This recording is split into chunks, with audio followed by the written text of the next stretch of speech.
जय श्री कृष्णा। आज की भागदौड़ भरी इस जिंदगी में जब मन परेशान हो, उलझनों से घिरा हो और जब निर्णय लेना कठिन लगने लगे, तब भगवत गीता ही एक ऐसा शाश्वत ग्रंथ है जो हमें सही रास्ता दिखाता है। आइए आज हम समझते हैं कैसे गीता का शाश्वत ज्ञान हमारे आधुनिक जीवन में भी प्रकाश बन सकता है। भगवत गीता महाभारत का एक हिस्सा है जो कुरुक्षेत्र के युद्ध के दौरान भगवान श्री कृष्ण और अर्जुन के बीच की बातचीत के रूप में प्रकट होती है। अर्जुन जब अपने धर्म और कर्तव्य को लेकर दुविधा में पड़ते हैं, तब भगवान श्री कृष्ण उन्हें जीवन का सही मार्ग दिखाते हैं। गीता का संदेश केवल युद्ध और राजनीति तक सीमित नहीं है।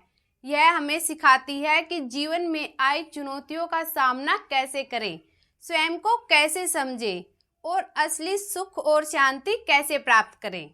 भगवत गीता मानव जीवन का अद्भुत दर्शन है। इसमें जीवन, कर्तव्य, धर्म, कर्म और अध्यात्म की गहरी सीख दी गई है। आज हम समझेंगे कि कैसे गीता का शाश्वत ज्ञान हमारे आज के जीवन में भी उतना ही जरूरी है जितना कि पहले था। भगवत गीता का सबसे महत्वपूर्ण संदेश है कर्म का महत्व और निष्काम कर्म योग की शिक्षा। श्री कृष्ण कहते हैं कि मनुष्य को अपने कर्तव्यों का पालन करना चाहिए, लेकिन कर्म फल की चिंता किए बिना।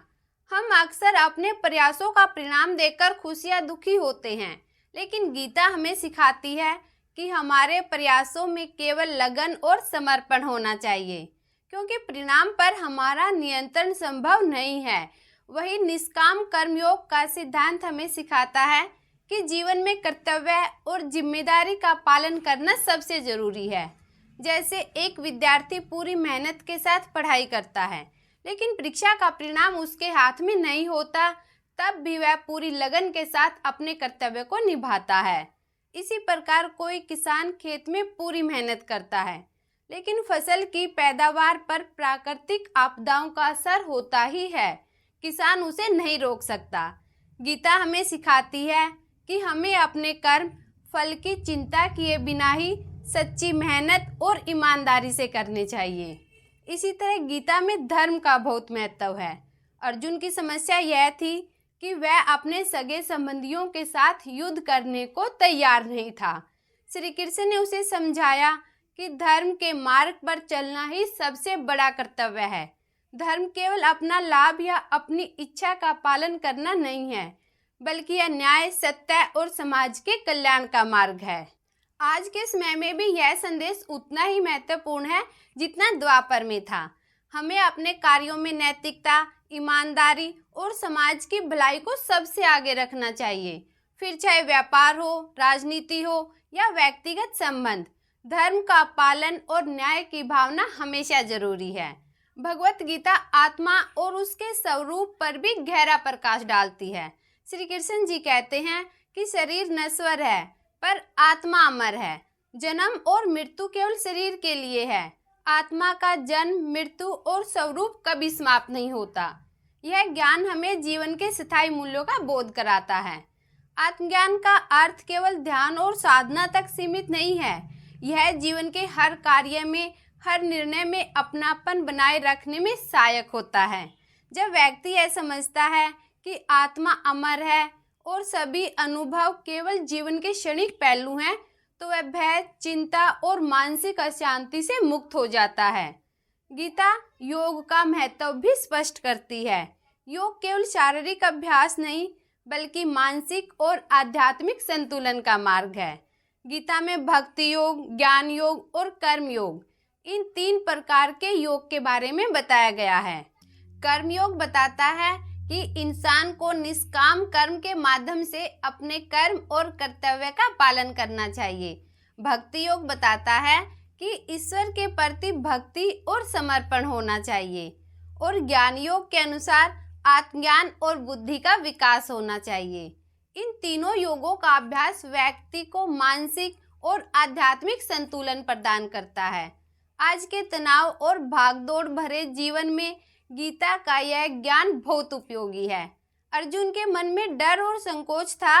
वह अपने परिजनों के खिलाफ युद्ध करने में खुद को अयोग्य महसूस कर रहा था। श्री कृष्ण ने उसे बताया कि डर और संकोच जीवन के फैसलों में रुकावट डालते हैं।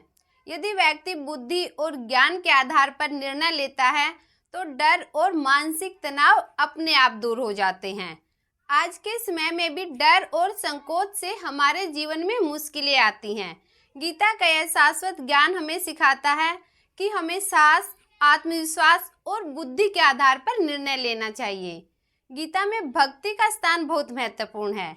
श्री कृष्ण कहते हैं कि जो व्यक्ति संपूर्ण विश्वास और भक्ति के साथ भगवान की ओर समर्पित होता है उसे सभी कष्टों से मुक्ति मिलती है। भक्ति का अर्थ केवल पूजा पाठ और मंत्र जाप करना नहीं है। भक्ति जीवन के हर कार्य में भगवान के प्रति विश्वास और समर्पण है। भक्ति से मनुष्य न केवल मानसिक शांति पाता है बल्कि उसका जीवन उद्देश्यपूर्ण और सकारात्मक बन जाता है।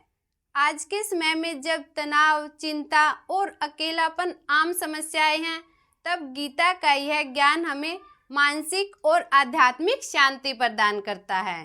गीता संतुलन और संयम का भी उपदेश देती है। यह सिखाती है कि जीवन में अति का कोई स्थान नहीं। ना तो बहुत ज़्यादा भोग और लालच अच्छा है और ना ही बहुत ज़्यादा तप और कठोरता। जीवन में संतुलन और संयम का पालन करना ही स्थायी सुख और सफलता का मार्ग है। आज के आधुनिक जीवन में लोग अक्सर बहुत ज़्यादा काम, बहुत ज़्यादा भोग या मानसिक असंतुलन में फंस जाते हैं। गीता हमें याद दिलाती है कि संयम और संतुलन के साथ जीवन जीना ही वास्तविक सफलता है। गीता में स्पष्ट किया गया है कि मृत्यु केवल शरीर के लिए है, आत्मा के लिए नहीं। मृत्यु को स्वीकार करना और जीवन के अस्थायी पहलुओं से जुड़े दुखों से दूर रहना ही शाश्वत ज्ञान का भाग है। यह ज्ञान हमें जीवन में निडर और स्थायी बनाता है।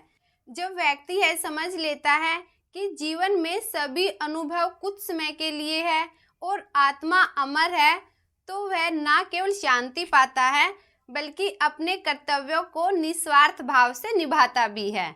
भगवत गीता की इन सब बातों को ध्यान में रखते हुए हम कह सकते हैं कि भगवत गीता न केवल एक धार्मिक ग्रंथ है बल्कि यह जीवन का अमूल्य मार्गदर्शन है।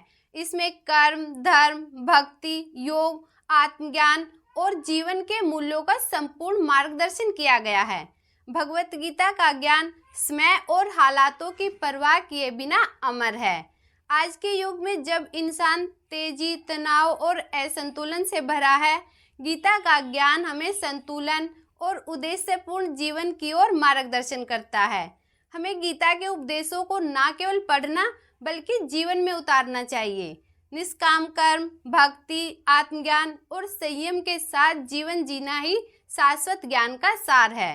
भगवत गीता केवल एक धार्मिक ग्रंथ नहीं बल्कि जीवन जीने की कला है। यदि हम इसके सिद्धांतों को अपने जीवन में अपनाएं तो न केवल हम मानसिक और आध्यात्मिक रूप से मजबूत बनेंगे बल्कि जीवन में सच्ची सफलता और संतोष भी प्राप्त कर सकते हैं। अगर आपको यह वीडियो पसंद आई हो तो हमारे चैनल को सब्सक्राइब करें ताकि आप आगे भी ऐसी ही ज्ञानवर्धक वीडियो देख सकें। जय श्री कृष्णा।